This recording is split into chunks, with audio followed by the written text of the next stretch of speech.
இங்கே ஒரு பையன் மலையிலேருந்து வேலையை முடிச்சுட்டு வரான். அங்கே 2 பசங்க இவனை பார்க்கறதுக்காக ஓடி வராங்க. என்னடா உன் பாட்டி வீட்லேயே செட்டில் ஆகிட்டு போல, திரும்ப எங்கள் கூட வந்து ஒன்றா இருக்க மாட்டியா அப்படின்ற மாதிரி பேசிகிட்டு இருக்காங்க. தூரத்துலேருந்து ஹீரோயினியோட அப்பா வராரு. இவன் போட்டிருந்த அழுக்கு ட்ரெஸ்ஸு, பின்னாடி முதுகில் ஒரு கூடை, இதெல்லாம் பார்த்துட்டு ஒரு மாதிரி ஆயிடுறாரு.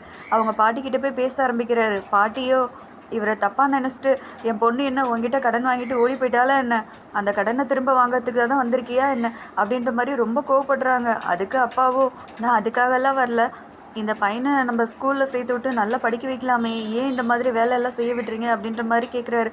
அதுக்கு பாட்டியோ, ஸ்கூலில் சேர்த்து படிக்க வைக்கிற அளவுக்கு எங்கள்கிட்ட காசு இல்லை, அதனால் அவன் இங்கே ஏதாவது ஒரு வேலை செஞ்சு பொழைச்சிட்டு போட்டும் அப்படின்ற மாதிரி பாட்டிம்மா சொல்லிடுறாங்க. இதை கேட்ட உடனே அப்பாவுக்கோ ஒரு மாதிரியாகி, இந்த பையனை நானே கூட்டிகிட்டு போய் வளர்க்குறேன், இவனை நல்லா படிக்க வச்சு இவனுக்கு தேவையானது எல்லாத்தையும் நானே பண்ணுறேன் அப்படின்ற மாதிரி சொல்லிடுறாரு. பாட்டியும் பையனுக்கு நல்ல எதிர்காலம் அமைஞ்சா சரி அப்படின்ற மாதிரி சரின்னு சொல்லிடுறாங்க.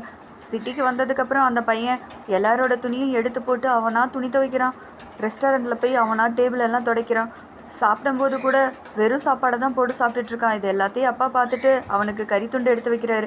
கறித்துண்டை எடுத்து வச்ச உடனே அவன் எல்லாமே நல்லா சாப்பிட ஆரம்பிக்கிறான். இப்படியே கொஞ்சம் கொஞ்சமாக எல்லாரோடையுமே அப்படியே அட்டாச் ஆக ஆரம்பித்தான். இந்த வீடியோட ஃபுல் லிங்க் கீழே கொடுத்துருக்கேன், கிளிக் பண்ணி பாருங்கள். சப்ஸ்கிரைப் பண்ண மறந்துடாதீங்க. பாய்.